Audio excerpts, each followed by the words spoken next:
አርዕስተ ዜና። የቱሪስት መስህቦች ለዘላቂ ልማት እንዲውሉ እየተሰራ መሆኑን ርዕሰ መስተዳድር አቶ ጥላሁን ከበደ ገለጹ።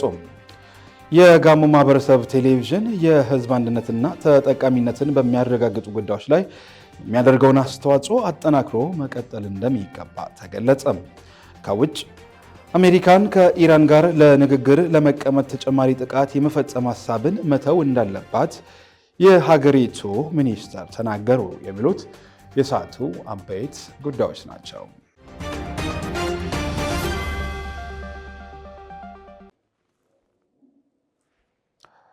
ሰላም ጤና ይስጥልን ተመልካቾቻችን፣ ከጋሞ ቴሌቪዥን ወደ እናንተ የሚደርሰው የሰዓቱ ዜና 42 ቀደም ሲል ባስተዋወቅኳችሁ አበይት ጉዳዮች እነሆ ተጀምሯል።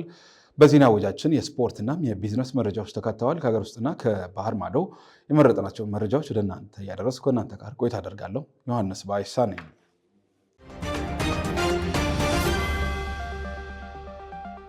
የቱሪስት መስህቦችን ጠብቆ ለትውልድ ከማስተላለፍ በተጨማሪም ለዘላቂ ሰላም እንዲውሉ የተሰራ መሆኑን የደቡብ ኢትዮጵያ ክልል ርዕሰ መስተዳድር አቶ ጥላሁን ከበደ ገለጹ።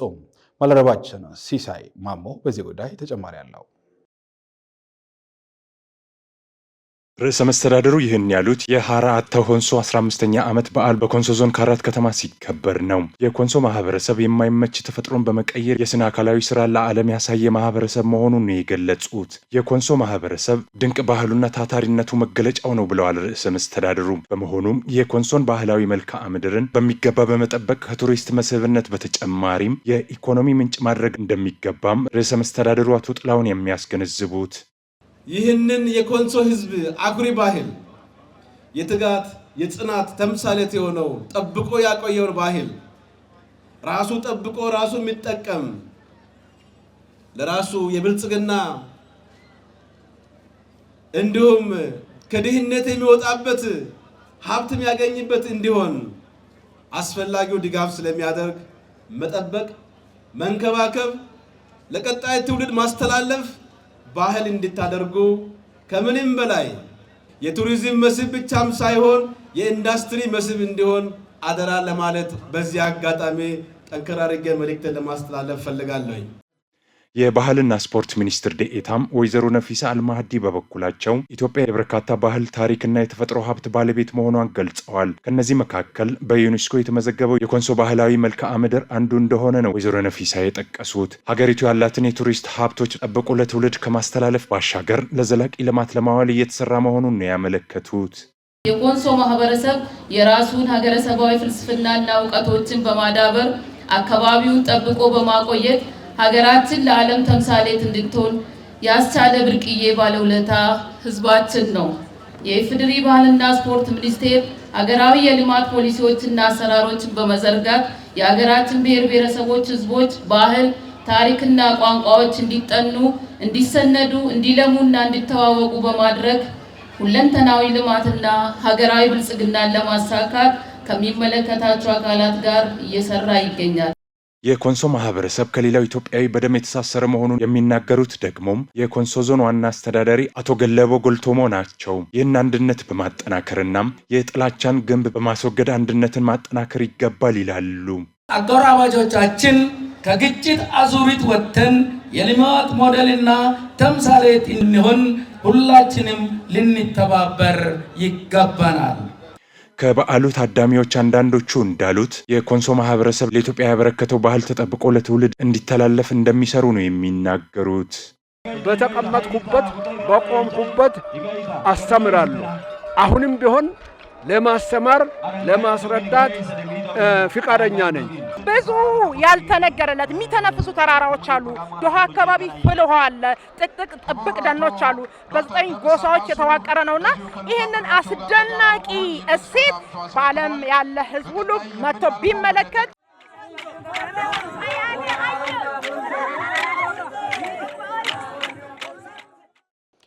ክልሉን የሰላምና የብልጽግና ተምሳሌት ለማድረግ ሁሉም የህብረተሰብ ክፍል የበኩሉን ሚና መወጣት አለበት ሲሉ የደቡብ ኢትዮጵያ ክልል ርዕሰ መስተዳድር አቶ ጥላሁን ከበደ አስገነዘቡ። የደቡብ ኢትዮጵያ ክልል የሰላም የአንድነትና የልማት ኮንፈረንስ በወላይታ ሶዶ ከተማ መካሄድ ጀምሯል።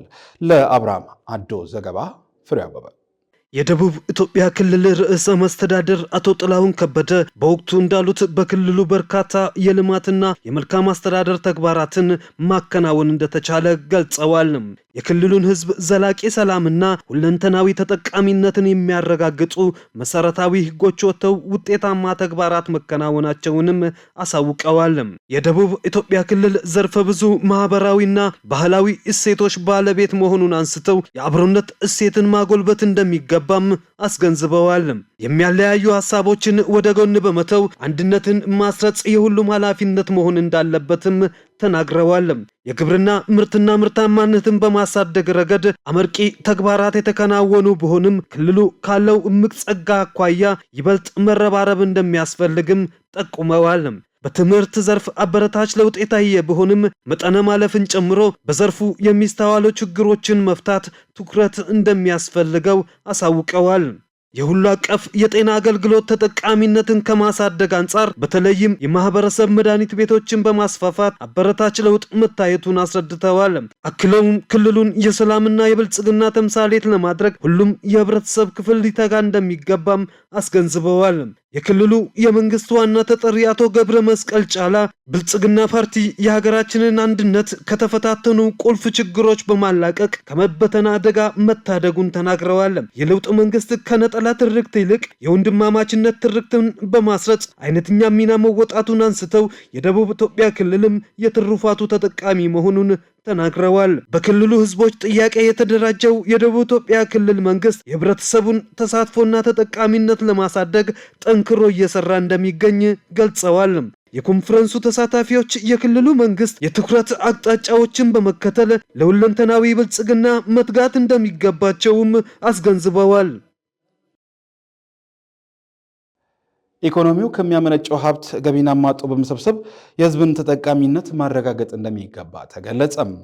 በጋሞ ዞን የ2017 የግብርና መክፈያና የ2018 በጀት ዓመት የንግድ ስራ ፈቃድ እድሳት የማስጀመሪያ ንቅናቄ መድረክም ተካሂዷል። የከበደ ካሳይን ዘገባ የአምላክነሽ ተረፈ። በንቅናቄ መድረኩ የተገኙት የጋሞ ዞን የመንግስት ዋና ተጠሪ አቶ ሐኪሜ አየለ ኢኮኖሚው ከሚያመነጨው ሀብት ገቢን አሟጦ በመሰብሰብ የህብረተሰቡን ተጠቃሚነት ይበልጥ ለማረጋገጥ ትኩረት ሰጥቶ መስራት እንደሚገባ አስገንዝበዋል። ከ2013 ወዲህ በለውጥ ጊዜ ውስጥ ገቢው በጣም በትልቅ መልኩ እያደገ መጥቷል። ይሄ ገቢ እድገት ደግሞ በአካባቢ ያለው ሀብት የሚያመነጨው ገቢ የመሰብሰብ አቅም እየጨመረ መጥቷል የሚል ነው። በዛ ልክ ደግሞ የወጪ ፍላጎታችንም እየጨመረ መጥቷል። ስለዚህ ወጪ ፍላጎታችን ሊተካ የሚችል የህዝብ ልማትና መልካም አስተዳደር ጥያቄውን ሊመልስ የሚችል ዋናው መሰረታዊ ጉዳይ ኢኮኖሚው እያመነጨ ያለውን ገቢ በአግባቡ አሟጦ መሰብሰብ ነው የሚሆነው ማለት ነው። በዘርፉ ያሉ ችግሮችን ለመፍታትና በቀጣይ የሚከናወኑ ተግባራትን በተሻለ ሁኔታ እንዲከናወኑ ለማስቻል ታስቦ የውይይት መድረኩ መዘጋጀቱን የገለጹት አቶ ሐኪሜ ለዚህም የሚመለከታቸው ባለድርሻ አካላት በቁርጠኝነት መስራት እንዳለባቸው አሳስበዋል። በዚህ ንቅናቄ ላይ ሁሉም ዛሬ እዚህ የምናደርገውን ንቅናቄ በተመሳሳይ ታች ደግሞ ተግባቦት የሚፈጥርበት ገቢ አሰባሰቡ ለአመቱ ካሁኑ ምቹ ሁኔታ ምቹ መደላደል የሚፈጥርበት ንቅናቄ ነው ማለት ነው። ስለዚህ ይሄን ሁላችን ታሳቢ አድርገን እዚህ የመጣን ሰዎች ገቢ አሰባሰቡ ባለድርሻ የሆን ገቢ አሰባሰቡን የሚመራ ባለቤት የሆን አካላት ነንና ኮሚትመንታችሁ ይፈልጋል ማለት ነው። የጋሞ ዞን ገቢዎች ማምሪያ ኃላፊ አቶ ቶማስ ቶቤ ኢኮኖሚው ከሚያመነጨው ሀብት ገቢን አሟጦ በመሰብሰብ አስተማማኝ የፋይናንስ አቅርቦት እንዲኖር እየተሰራ ይገኛል ብለዋል። በበጀት ዓመቱ ከ3 ቢሊዮን 200 ሺህ ብር በላይ ገቢ መሰብሰቡን የጠቆሙት አቶ ቶማስ በ2018 ዓመተ ምህረት 3 ቢሊዮን 800 ሺህ ብር ለመሰብሰብ እቅድ መያዙን ተናግረዋል። የጋሞ ዞን ገቢዎች መምሪያ የዞኑ ኢኮኖሚ ከሚያመነጨው ሀብት የሚገኘውን ገቢ አሟጦ በመሰብሰብ አስተማማኝ ፋይናንስ አቅርቦት እንዲኖር ለማድረግ ኃላፊነት ተሰጥቶት ለዚህም ግብ ጥሎ ከመንግስትና ከህዝብ የተጣለበትን ኃላፊነት እየተወጣ ቆይቷል። ከዚህ አኳያ የዚህን ዓመት የ11 ወራት ገቢ አፈጻጸም ስታይ 3.2 ቢሊዮን የተጠጋ ወይም ወደ 93% መፈጸም ተችሏል። ግብር በቴሌ ብር ለመሰብሰብ አምና የተደረገው እንቅስቃሴ የተሻለ መሆኑን ጠቁመው በቀጣይ በጀት ዓመትም ይበልጥ ለማጠናከር ይሰራል ብለዋል። የገቢ አሰባሰብ ሂደቱ ውጤታማ እንዲሆን የሚመለከታቸው አካላት ርብርብ እንደሚያስፈልግም አቶ ቶማስ አስገንዝበዋል። የመረጃ አደረጃጀትና አያያዝ እንዲሁም ከንግድ ፍቃድ እድሳትና ከማዘጋጃ ቤት ገቢ ጋር ተያይዞ የሚስተዋሉ ክፍተቶችን በማረም በቀጣይ የተሻለ ስራ መስራት እንደሚገባም አስገንዝበዋል። የባለፈው በጀት ዓመት የግብር ክፍያ የፈቃድ እድሳት ጋር ተያይዘው አንዳንድ ውስንነቶች የታዩ ሲሆን የግብር ክፍያ በተለይም የመረጃ ጥራት ችግር፣ የማዘጋጃ ቤታዊ ገቢ በወቅቱ መከፈል ከነበረባቸው 3.3% ብቻ መክፈላቸው፣ ግብር ከፍሎ ንግድ ፈቃድ ያላሳደሱ ነጋዴዎች የነበሩ መሆኑን በተሰጠው ጊዜ ያለመጨረስ፣ በቴሌ ብር ለመክፈል የተደረገው ጥረት የተሻለ ቢሆንም እጅግ ውስንነት የነበረ መሆኑ እና በተጨማሪ ሌሎች ጉድለቶች በዚህ በጀት ዓመት ሊጠቀሙ አይገባም። በውይይት መድረኩ የተገኙ ተሳታፊዎች በሰጡት አስተያየት የግብር አሰባሰብ ሂደት ውጤታማ እንዲሆን በትኩረት እንደሚሰሩ ገልጸዋል። ገቢን አማጦ ለመሰብሰብ ያው እንደ ገረስ ከተማ ካሉ አስፈጻሚዎች ጋር ንግድና ገቢ ፖሊስ ጋር ተቀናጅተን ስለምንሰራ አሉ የሚባሉ አማራጮችን ሙሉ በሙሉ ተጠቅመን ለመስራት ነው። እንዳጠቃላይ ሲታይ በጣም የተደራጀ ንቅናቄ ሴክተሮች ሁሉም በትብብር ተያይዘው መሰብሰብ ያለበትን ሀብት በሙሉ አሟጣው ሰብስበው ነጋዴውም ሕግን በተከተለ መልኩ መክፈል ያለበትን የሚጠበቅበትን እንዲከፍል ጥሩ ንቅናቄና መልእክት የተላለፈበት ነው። እንደ ጋሞ ልማት ማህበር እኛም ከነጋዴው በራሳችን ዘርፍ የምንሰበስበው ሀብት አለ፣ ለልማት የምናውለው ሀብት። እሱን ሀብት ቀጥታ ከገቢዎችና ከንግድና ገበያ ልማት ጽሕፈት ቤት ጋር አስተሳስረን አንድ ማዕከል ላይ ሆነን በተለያየ መልኩ ሳይሆን አቀናጅተን አንድ ማዕከል ላይ ሆነን ሁላችንም ገቢውን ሰብስበን ወደ ልማት የምናውሉበትን ስርዓት አብረን አላይን እያደረግን ያለነውና እኔ በበኩሌ አንደኛ በመሳተፍ ደስ ብሎኛል። ቅድምም እንዳቀረብኩት ሴክቶራል የሆነ ኢንቴግሬሽናችን በጣም ጠንካራ ያደርጋል። በተበታተነ መልኩ የሚሰሩ ስራዎች ወደ አንድ ሰብሰብ ይላሉ። ስለዚህ በጣም ምቾት ሰምቶኛል። ጥሩ ንቅናቄ ነው። መልካም ውጤትም ጠብቃለሁ። የጋሞ ማህበረሰብ ቴሌቪዥን የህዝብን አንድነትና ተጠቃሚነት በሚያረጋግጡ ጉዳዮች ላይ የሚያደርገውን አስተዋጽኦ አጠናክሮ መቀጠል እንደሚገባ ተገለጸ።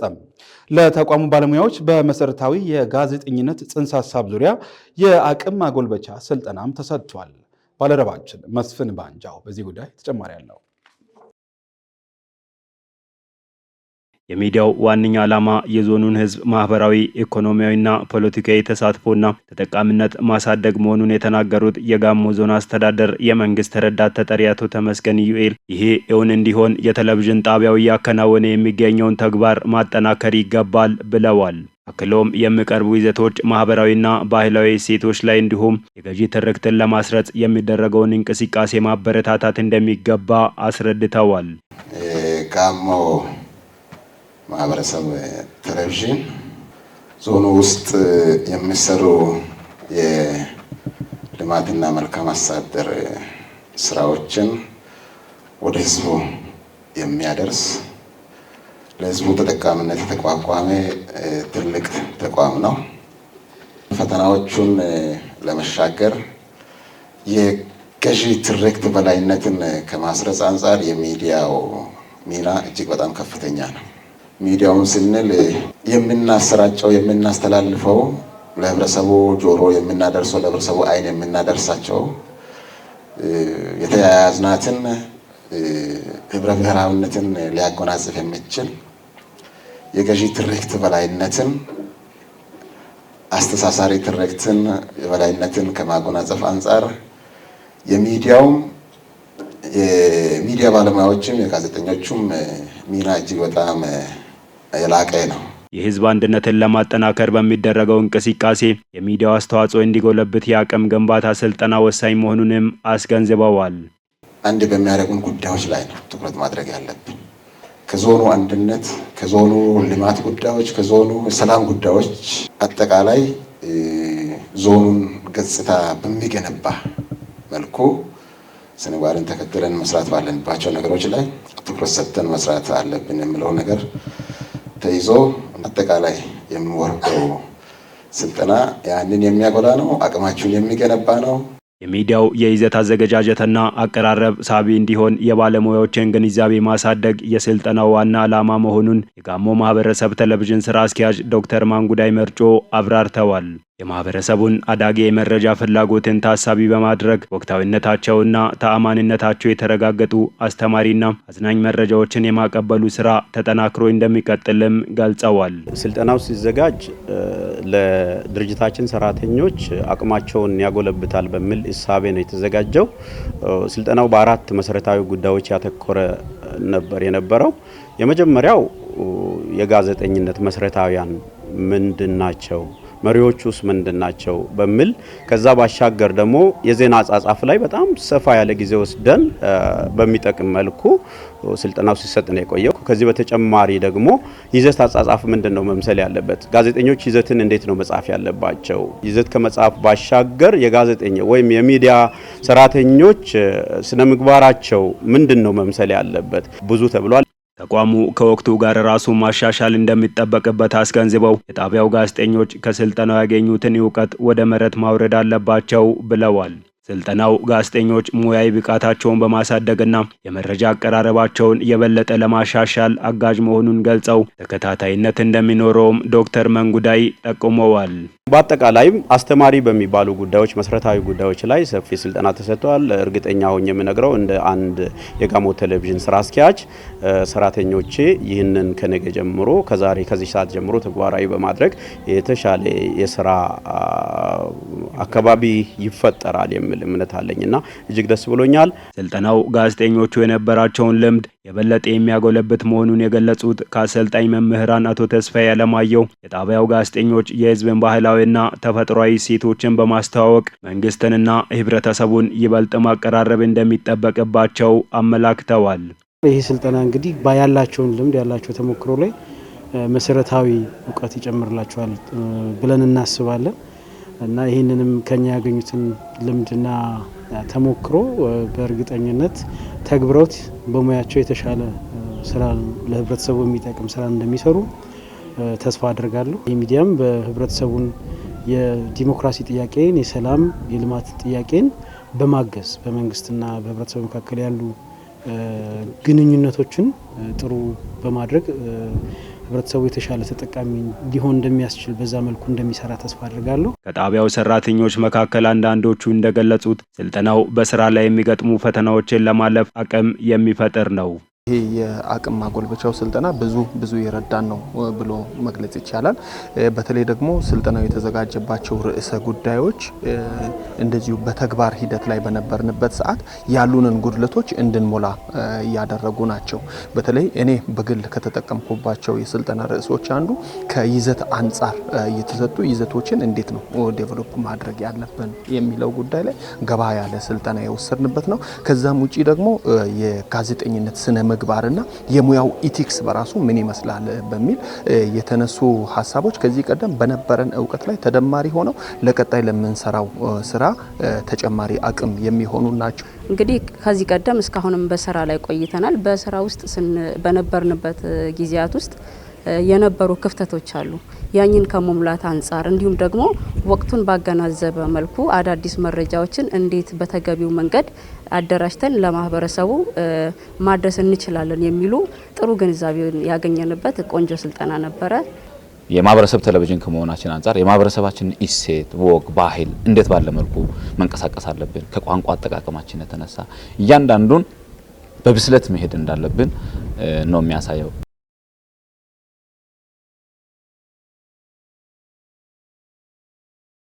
የዘንድሮ የ12ኛ ክፍል ሀገር አቀፍ ፈተና መሰጠት ተጀምሯል። የትምህርት ሚኒስተር ፕሮፌሰር ብርሃኑ ነጋ የዘንድሮ የ12ኛ ክፍል ሀገር አቀፍ ፈተናን በቦንጋ ዩኒቨርሲቲ በመገኘት በይፋ አስጀምረዋል። ፕሮፌሰር ብርሃኑ በዚህ ወቅት እንደገለጹት እንደ ሀገር ኩረጃን የሚጸየፍና በራሱ የሚተማመን ዜጋ ስለሚያስፈልግ ባለድርሻ አካላት ለስኬታማነቱ ጠንክረው መስራት ይኖርባቸዋል ብለዋል።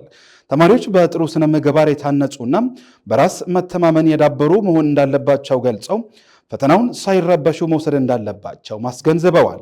ዘንድሮ የ12ኛ ክፍል ሀገር አቀፍ ፈተና ከሚወስዱ አጠቃላይ ተማሪዎች ውስጥ 137,000 የሚሆኑ ፈተናውን በኦንላይን ይወስዳሉ ያሉት ሚኒስተሩ በቀጣይም ይህንን የማሳደግ ስራ ይሰራልን ብለዋል። ከሚኒስተሩ የተገኘው መረጃ እንደሚያመለክተው ከዛሬ ጀምሮ እስከ ሐምሌ 8 ቀን 2017 ዓ.ም ድረስ በሁለት ዙር በሚሰጠው ሀገር አቀፍ ፈተና ከ608,000 በላይ ተማሪዎች ፈተናውን እንደሚወስዱም ታውቋል። ዘገባው የኢትዮጵያ ዜና አገልግሎት ነው። በጭንቻ ከተማ የንግድ ባዛር ኤግዚቢሽን በይፋ ተከፍቷል። ባዛሩ በከተማው የንግድ እንቅስቃሴን ያነቃቃል ተብሏል። ለፍቅሩ ቢሰዋ ዘገባ ፍሬው አበበ። የጭንቻ ከተማ አስተዳደር ከንቲባ ዶክተር ብርሃኑ ገመዳ ባዛሩ በአካባቢው የንግድ ልውውጥ ይበልጥ እንደሚያነቃቃ ገልጸዋል። ሸማቹም በተመጣጣኝ ዋጋ በአንድ ማዕከል ምርት እንዲያገኝ እድል ይፈጥራል ነው ያሉት። የንግድ ልውውጥ እንዲደረግ ያደርጋል። የአካባቢያችን የንግድ እንቅስቃሴ ወይም የከተማችን የንግድ እንቅስቃሴ እንዲነቃቃ ማድረግ ይችላል ባዛር። ከዚያም ባለፈ ደግሞ የተለያዩ ምርቶችን ወይም አገልግሎቶችን በአንድ ማዕከል ሸማቾች እንዲያገኙ ያደርጋል። የዋጋ ልዩነቶች ያላግባብ ዋጋ ጭማሪም እንኳን እንዳይኖር ዋጋ ተመጣጣኝ እንዲሆንና በተመጣጣነ ዋጋ ህብረተሰቡ የሚፈልገውን ነገር ከአንድ ቦታ የሚያገኝበትን እድል ነው የሚፈጥረው። የንግድ ባዛሩ የከተማው ማህበራዊና ኢኮኖሚያዊ እንቅስቃሴ ላይ የሚፈጥረው አዎንታዊ አስተዋጽኦ ከፍተኛ ነው ያሉት ደግሞ የጭንቻ ከተማ አስተዳደር ንግድና ገበያ ልማት ጽሕፈት ቤት ኃላፊ ዶክተር ገላዬ ሳሊሌ ናቸው። ይህ ባዛር ኢኮኖሚያዊ፣ ማህበራዊና ፖለቲካዊ ፋይዳዎች አሉ። የንግድ ልውውጥን ከከተማችን ካሉ ነጋዴዎች ጋር ንግድ ልውውጥ እንዲኖር ያደርጋል። ከዛ ውጪ የንግድ ትስስር ይፈጥራል። እኛ አካባቢ ላይ የሌሉ ምርቶች፣ እቃዎች፣ የፋብሪካ ውጤቶች ወደ ከተማችን ቀርበው ሸማቹ ህብረተሰብ በአንድ ቦታ እነዚህ ምርቶችን አግኝቶ እንዲመለስ ያደርጋል ማለት ነው። ምክንያቱም ባዛር ሲዘጋጅ ሁሉም እቃዎች በተለያየ አይነት በአንድ ቦታ የመገኘት እድል አለው። የጭንቻ ከተማ አስተዳደር ሴቶች ፌዴሬሽን ፕሬዝዳንት ወይዘሮ ዘነበች ዘሌሎ በበኩላቸው ከባዛሩ የሚገኘው ገቢ የማህፀንና የጡት ካንሰር ተጋላጭ የሆኑ ሴቶችን ለመደገፍ ታስቦ የተዘጋጀ መሆኑን አስረድተዋል። ፌዴሬሽኑ የእናቶችንና ሴቶችን ተጠቃሚነት ለማጎልበት እየሰራ እንደሚገኝም አስረድተዋል። የባዛሩ ዓላማ እናቶቻችን በማይፀን በወላድ እየወለዱ ያሉ እናቶች የማይፀን ካንሰር በብዛት እየተቸገሩ ስለሆነ እነሱን ከመንግስት ጎን ቆመን ነጻ ሕክምና እንዲያገኙ የሚረዳ ገንዘብ ለማሰባሰብ የተነሳሳንበት ዓላማ ነው ያለን። ተመልካቾቻችን ከጋሞ ቴሌቪዥን ወደ እናንተ ሲደርሱ የነበሩ የሰዓቱ ዜና 42 አሁንም እንደቀጠለ ነው። ከዚህ በማስከተል ከውጭ ወደምንመለከታቸው ጉዳዮች ይሻገራለሁ።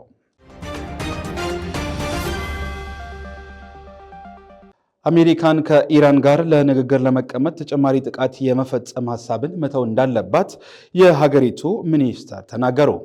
መስፍን ባንጃው አሜሪካ ከኢራን ጋር የሚደረገው ዲፕሎማሲያዊ ውይይት እንዲቀጥል የምትፈልግ ከሆነ በቴህራን ላይ ተጨማሪ ጥቃቶችን የመፈጸምን ሀሳብ መተው እንዳለባት የኢራን የውጭ ጉዳይ ምክትል ሚኒስቴር ለቢቢሲ ተናግረዋል። ምክትል ሚኒስተሩ ማጂዲ ታክቲከራባንቺ የትራምፕ አስተዳደር ወደ ድርድር መመለስ እንደሚፈልግ በአደራዳሪዎቹ በኩል ለኢራን መግለጹን አስታውቀዋል። ይሁን እንጂ እጅግ ወሳኝ ጥያቄ ሲሉ በጠቀሱት ንግግር በሚካሄድበት ወቅት የሚፈጸሙ ተጨማሪ ጥቃቶችን በተመለከተ አቋማቸውን ግልጽ አለማድረጋቸውን አንስተዋል። አሜሪካ በ3 የኢራን የኒውክሌር ጣቢያዎች ላይ የቦምብ ጥቃት በመፈጸም በእስራኤልና በኢራን ጦርነት ውስጥ በቀጥታ ተሳትፋለች። ኢራን ለሰላማዊ ዓላማዎች ስትል የምትገልጸውን ዩራኒየም የማበልጸግ እቅዷን በተመለከተ በአቋሟ እንደምትጸና የሚናገሩት ታክቲከራባንቺ ቴህራን በድብቅ የኒውክሌር ቦምብ ለማዘጋጀት እየተንቀሳቀሰች ነው የሚሉ ክሶችን ውድቅ አድርገዋል። ኢራን ከዓለም አቀፉ የኒውክሌር ኃይል ኤጀንሲ ጋር ያላት ግንኙነት ከጊዜ ወደ ጊዜ እየሻከረ መምጣቱ ተገልጿል። ባለፈው ሳምንት ረቡዕ የኢራን ፓርላማ ኤጀንሲው ከእስራኤልና አሜሪካ ጋር ወግኗል በሚል ከተቋሙ ጋር የሚደረገውን ትብብር ለማቋረጥ እንቅስቃሴ አድርጓል። ትራምፕ በበኩላቸው ኢራን አሳሳቢ በሆነ ደረጃ ዩራኒየም ማበልጸግ እንደምትችል መረጃዎች ካረጋገጡ በድጋሚ ኢራንን በቦምብ ማጥቃት ሙሉ በሙሉ እንደሚያስቡት ተናግረዋል። የኢራን ምክትል የውጭ ጉዳይ ሚኒስተር በአሁኑ ወቅት በውይይት ላይ እየተሳተፍን እያለ የጥቃት ድርጊትን በድጋሚ ልናይ እንችላለን ወይ ለሚለው ጥያቄ መልስ እየፈለግን ነው ብለዋል። ዘገባው የቢቢሲ ነው። የአሜሪካን ፕሬዝዳንት ዶናልድ ትራምፕ የተኩስ አቁም ስምምነት እንዲደረግ ግፊት እያደረጉበት ባለበት በዚህ ወቅት እስራኤል ፍልስጤማውያንን ከሰሜናዊ ጋዛ ክፍል ለቀው እንዲወጡ ትዕዛዝ አስተላለፈች። የአምላክነሽ ተረፈ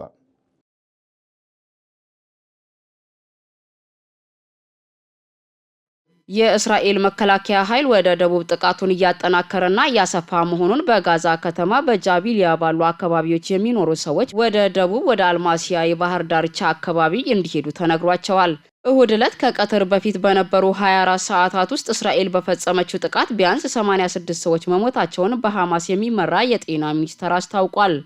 በአልማዋሲ ደህንነቱ የተጠበቀ ተብሎ በሚጠራው አካባቢ በተፈጸመው ጥቃት ከተገደሉት መካከል 3ቱ ህፃናት መሆናቸውን ወላጆቻቸው ተናግረዋል። ትራምፕ በጋዛ ስምምነት እንዲደርስና ታጋቾች እንዲለቀቁ ጥረት እያደረጉ መሆናቸውን ተናግረዋል። ይህ በእንዲህ እንዳለ የእስራኤል መከላከያ ሰራዊት ቃል አቀባይ አቢሻ አድራይ እሁድ ዕለት እንደተናገሩት የእስራኤል ጦር በሰሜን ጋዛ አሸባሪዎችንና የሽብር መሰረተ ልማቶችን ለማጥፋት እየተንቀሳቀሰ ነው። የሕክምና ባለሙያዎችና ነዋሪዎች ለሮይተርስ እንደተናገሩት እሁድ ማለዳ በጋዛ የሚፈጸሙት የቦምብ ድብደባዎች በመጨመራቸው በርካታ ቤቶች ወድመዋል። በጋዛ ሐማስ የሚመራው የሲቪል መከላከያ ኤጀንሲ ለመገናኛ ብዙሃን እንደገለጸው እሁድ ዕለት ብቻ በትንሹ 23 ሰዎች ተገድለዋል። በደቡባዊ ጋዛ ካን ዩኒስ አቅራቢያ በሚገኘው አልማውሲ የተፈናቀሉት ሰዎች በመኖራቸው ድንኳን ላይ የእስራኤል ጦር በፈጸመው የአየር ድብደባ 5 ሰዎች መሞታቸውን የሕክምና ባለሙያዎች ገልጸዋል። 3 ህጻናትን ጨምሮ 5 የማዕሩፍ ቤተሰብ አባላት ተገድለዋል። እስራኤል በጋዛ ወታደራዊ ዘመቻ የጀመረችው ሐማስ መስከረም 26 ቀን 2016 ዓ.ም ጥቃት ፈጽሞ 1200 እስራኤላውያንን ከገደለና 251 ሰዎችን ካገተ በኋላ ነው። ከዚያ ጊዜ ጀምሮ በጋዛ ከ56000 በላይ ሰዎች መገደላቸውን በሐማስ የሚመራው የጤና ሚኒስቴር አስታውቋል። መረጃው የቢቢሲ ነው።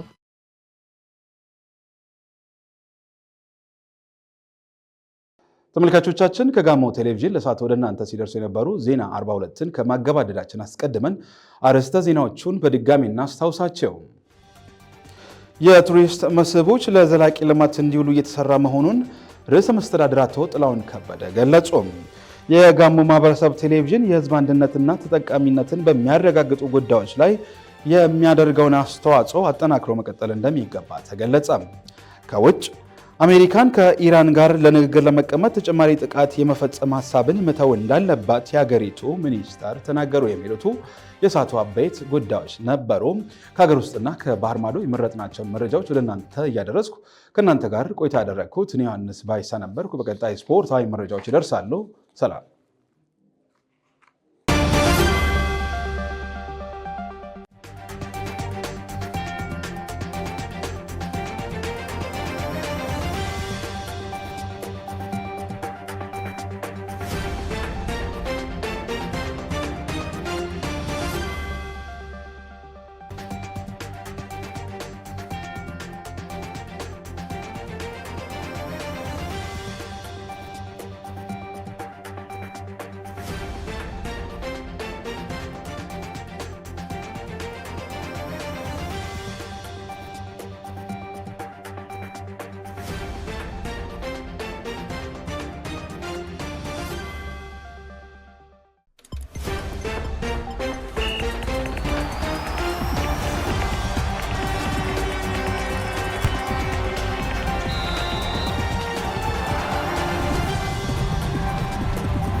ሰላም ጤና ይስጥልን ተመልካቾቻችን እንደምቆያችሁ ይህ ከጋሞ ቴሌቪዥን የሚቀርብላችሁ ስፖርታዊ መረጃ ነው። ከመረጃዎቹ ጋር ፍሬው አበበ ነኝ።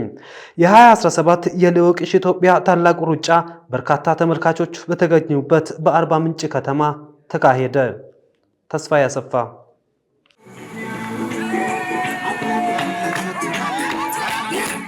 በዚሁም የ10 ኪሎ ሜትር ውድድር በወንዶች እስራኤል አባተ አንደኛ ሲወጣ መለስ ካሳውንና ሙሉነ ፈቃዱ ሁለተኛና ሶስተኛ ደረጃን በመያዝ አጠናቀዋል።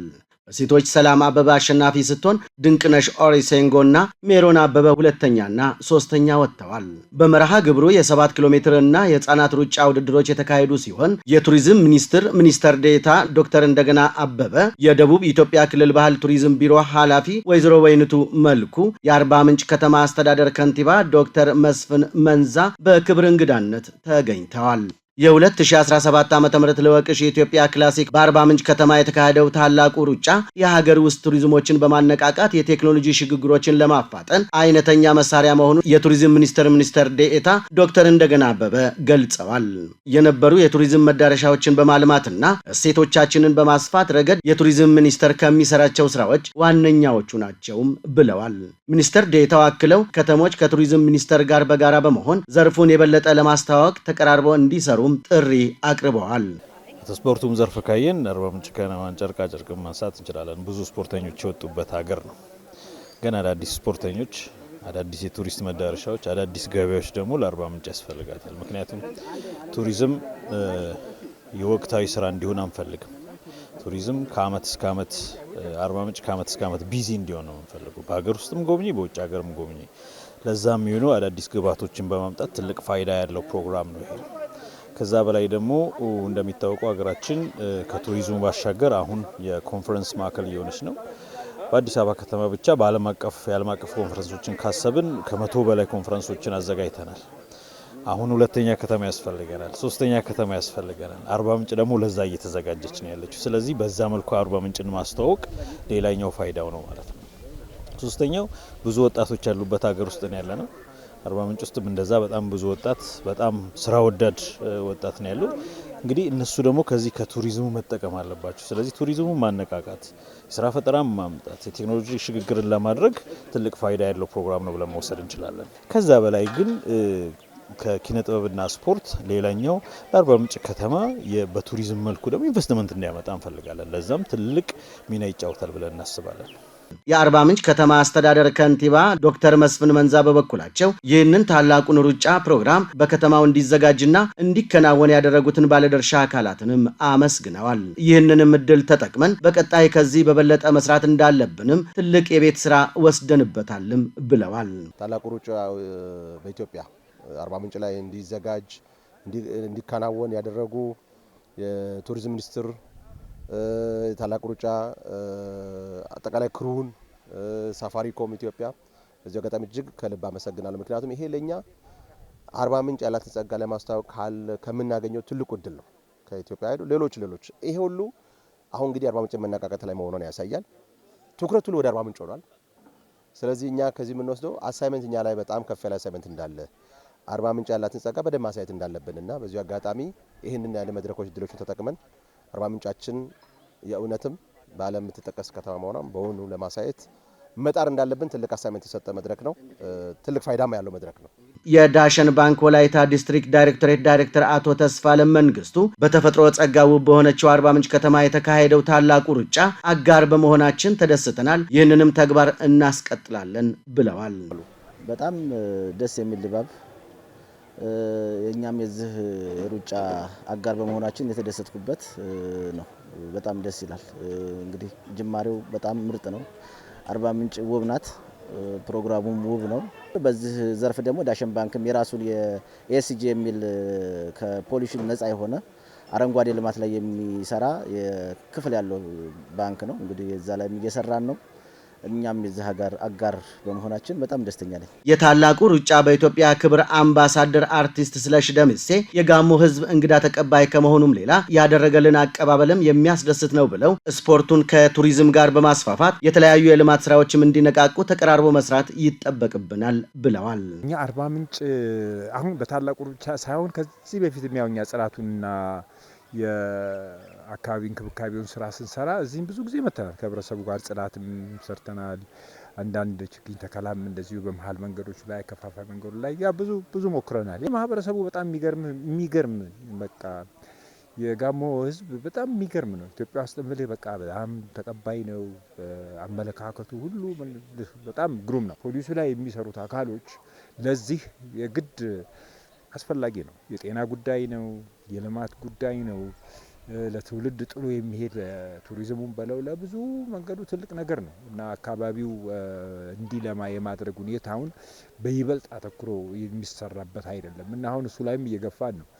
አትሌት እንዳለው ይብዛና አትሌት ማሙሽ አማን ታላቁ ሩጫ በአርባ ምንጭ በመካሄዱ ተደስተናል። የህዝቡ ሞራል መስጠት አቅም ከመፍጠሩም ባለፈ የተካሄደውም ውድድር በጣም ጥሩ ነው ሲሉም ተደምጠዋል። ውድድሩ በጣም ቆንጆ ነበር። ኦፍ ኮርስ ፈታኝ ነው፣ ግን ደግሞ በድል ተወጥተናል። በጣም ወደነዋል። በተለይ ደግሞ በየመንገዱ ላይ ሰው ይሰጣን የነበረው ሞራል የበለጠ በጥሩ ኢነርጂ ሩጫው እንድንሮጥ አግዞናል። ሩጫው በጣም ደስ የሚል በጣም ደስ ይላል። ከማስታወቂያው ጀምረ ሳፋሪኮምን ስታየው የአርባ ምንጭ ሁሉም ወጥቶ ነው ሞራል የሚሰጥ። ከሌላው ከሮጥንበት ሁለተኛ አርባ ምንጭ ሞራል የሚሰጥበት ነው። ከቦቆጂ ቀጥሎ አርባ ምንጭ በጣም ደስ ይላል። የእንግዳ አቀባበላቸው በጣም አሪፍ ነው። ሩጫው ትንሽ ዳገት ይበዛዋል። ዳገት እንደመብዛቱ ደግሞ ተወክለን የመጣ ነው ከግሬት ረን ነው። ደስ የሚል ሩጫ ነው። አየሩም ደስ የሚል ነው። እጥቦች መሰልን አዝናቡም መጣ። በጣም ደስ የሚል ነበር። አራተኛ ነው የወጣሁት። ደስ የሚል ሩጫ ነው። ስለ አርባ ምንጭ ግን ከአሳው ጀምሮ በጣም ደስ የሚል አሟይቅ ሄደን ነበር። እዛ ደግሞ ስትሄድ አሳው እኔ እንጃ እንዲህ አይነት አሳ አቀራረባቸው፣ እንግዳ አቀባበላቸው ኤቭሪ ነገር ደስ የሚል ነው። አትሌት እማዋይ ስሜ በበኩሏ የተለያዩ የቱሪስት መዳረሻዎችን ተመልክተናል፣ በዚህም ደስተኛ ነን። በሩጫው ሂደት ዳገቱ ቢፈትነንም በጥሩ ሁኔታ ማጠናቀቅ ችለናል ብላለች። አየሩ በጣም ቆንጆ ነበረ። በተለይ ጠዋት ደግሞ ዘንቦ ስለነበር ቀዝቀዝ ያለ ነበረ። በጣም ነው የወደድነው። ከመጣን ጊዜ ጀምሮ አርባ ምንጭን በጣም ነው የተደሰትንበት። አሳ ዱለቱ፣ አሳ ጥብሱ፣ አሳ ዝልዝል በተለያየ መልኩ በቃ ስንዝናና ነበረ። ወደነዋል። ወክም አድርገናል። ከተማው ላይ ፍሩቱን በልተናል። በጣም ህዝቡ በጣም ሰው ይወዳል። እንዳለ ሲጨበጨብልን የመጣ ነውና በጣም ፍቅር የሆነች ከተማ ናት። ደስ ብሎናል። ዳገቱ ትንሽ ይፈትናል፣ ግን እሱንም ቢሆን ጨርሰነዋል። የ2017 ዓ.ም ለወቅሽ ኢትዮጵያ ክላሲክስ ከህፃናት እስከ ታዋቂ አትሌቶች የተሳተፉበት ሲሆን በዚህም በየደረጃቸው ከአንደኛ እስከ ሶስተኛ ለወጡ አትሌቶች የተለያዩ ሜዳሊያዎችንና ልዩ ሽልማቶችም ተበርክቶላቸው ውድድሩ መቋጫውን አግኝቷል።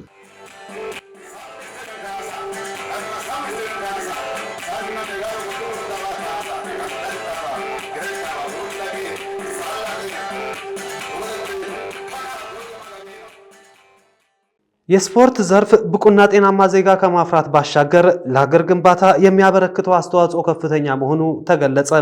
በጋሞ ዞን ጭንቻ ከተማ የሚገኘው የአማዙኪ ሾቶካን ካራቴ ማሰልጠኛ ማዕከል ለ14ኛ ጊዜ ያሰለጠናቸውን ከ150 በላይ ስፖርተኞችን አስመርቀዋል። የፍቅሩ ቢሳውን ዘገባ የአምላክነሽ ተረፈ እንደሚከተለው አቅርባለች። በመርሃ ግብሩ ተገኝተው መልእክት ያስተላለፉት የጭንቻ ከተማ አስተዳደር ከንቲባ ዶክተር ብርሃኑ ገመዳ እንዳሉት ስፖርት በማህበራዊ በኢኮኖሚና በፖለቲካ ላይ ያለው ትስስር ከፍተኛ እንደሆነ አስረድተዋል። ዘርፉ ለሀገር ግንባታ የሚያበረክተው አስተዋጽኦ ከፍተኛ ነው ያሉት ከንቲባው የበለጸገ ትውልድ በመፍጠር ረገድም ሚናው የጎላ እንደሆነ ጠቅሰዋል። ስፖርት ከየትኛው ማህበራዊ፣ ኢኮኖሚያዊ፣ ፖለቲካዊ ሁኔታዎች ጋር የቅርብ ትስስር ያለው እንደሆነ ይታወቃል። በስፖርት የበለጸገ ትውልድ ማለት ሁል ጊዜም ኃላፊነቱን የሚወጣ የሚያቅ ተግባሩ ለመልካም የሚውል ከሆነ እንጂ ለመጥፎ የሚውል ከሆነ ስፖርቱ በራሱ ኔጌቲቭ ነገር ሊኖረው ይችላል። ስለዚህ መልካም ተግባር ከናንተ ይጠበቃል። የትኛውም ከመንግስታዊ ድጋፍ የሚያስፈልጉ ድጋፎችን እንደ መንግስት አካል ለዚህ ጉዳይ ለመደገፍ ለማገዝ ከጎናቸው ለመቆም ቃል መግባት ፈልጋለሁ። የጭንቻ ከተማ አስተዳደር ወጣቶችና ስፖርት ጽህፈት ቤት ኃላፊ አቶ ደበበ ዳና በበኩላቸው ከተማ አስተዳደሩ የስፖርት ዘርፉን ለማስፋፋት በወጣቶች ላይ ልዩ ትኩረት ሰጥቶ እየሰራ እንደሚገኝ አስረድተዋል።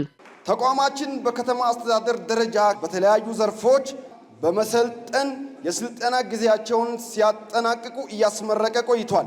ከነኚህም የስልጠና መስኮች መካከል አንዱ በዛሬው ዕለት የምናስመርቀው የያማዙኪ ሾቶካን ካራቴ ክለብ አንዱ ሲሆን 153 ሰልጣኞችን ያስመርቃል። ወጣቶች ለራሳቸውና ለሀገር ጠቃሚ ትውልድ እንዲሆኑ ሰልጣኞችን እያሰለጠነ እንደሚገኝ የገለጹት ደግሞ በጨንቻ ከተማ አስተዳደር የያማዙኪ ሾቶካን ካራቴ ማሰልጠኛ ማዕከል ኢንስትራክተር ሶንሶ አወቀ አየለ ናቸው። አያይዘውም ወጣቱ በሚሰለጥነው ስልጠና በአካልና በአእምሮ የዳበረ እንዲሆን ማሰልጠኛ ማዕከሉ እያሰለጠነ መሆኑን አስረድተዋል። እንደ አካባቢ አንደኛ አካባቢን ጸጥታም ይጠብቃሉ። ሁለተኛ ደግሞ ምንሰጣቸው ትምህርት ደግሞ ያንን አክለን ለአገር ለሚበቁ ስነ ምግባር ጭምር ነው የምናስተምረው። እግሩ ብቻ ማንሳት አይደለምና ቅድሚያ የአካባቢውን ዘብ ይሆናሉ፣ ቀጥሎ ደግሞ ለአገር ዘብ ይሆናሉ። ተመራቂ ሰልጣኞችም ስልጠናው በአካልና በስነ ልቦና ጠንካራ እንዲሆኑ ከማድረግ ባለፈ ወጣቱ ትውልድ ከአልባሌ ስፍራ እንዲርቅ ትልቅ እድል የሚፈጥር ነው ሲሉ አስተያየታቸውን ሰጥተዋል። መጀመሪያ ሰው ስፖርት ሲሰራ አካሉ ይጠነክራል። አካሉ ስለጠነከረ ብቻ ሰው ላይ ፋውል እንዳይሰራ ወይም እንደዚህ ሰራው ብሎ ሰው ላይ እንዳይወጣ የሚመከሩ ምክሮች ደግሞ ምን ያደርጋሉ? አእምሮን ይቀይራሉ። የተቀየረ አእምሮ ከሌለ ደግሞ አካል ስለጠነከረ ብቻ ሰው ላይ አደጋ ስለሚያደርስ የሚሰጠው ምክር ተቀይረን አእምራችን እንድንቀይር አደረገ። በእለቱ የያማዙኪ ሾቶካን ካራቴ ማሰልጠኛ ማዕከል ለ14ኛ ጊዜ ያሰለጠናቸውን 153 ሰልጣኞችን ማስመረቁ ተገልጿል። መርሃ ግብሩን በማስመልከት በቴክኒክና ሙያ ኮሌጅ ቅጥር ግቢ አረንጓዴ አሻራ ችግኝ ተከላም የተካሄደ ሲሆን ለፕሮግራሙ ስኬት የበኩላቸውን አስተዋጽኦ ላበረከቱ አካላት የእውቅናና የማበረታቻ ሰርቲፊኬት ተበርክቶላቸዋል። ተመልካቾቻችን ለዕለቱ ያዘጋጀናቸው ስፖርታዊ መረጃዎች እኚህ ነበሩ። ከሌሎች የጋሞ ቴሌቪዥን መርሃ ግብሮች ጋር መልካም ጊዜን ተመኘን። ሰላም።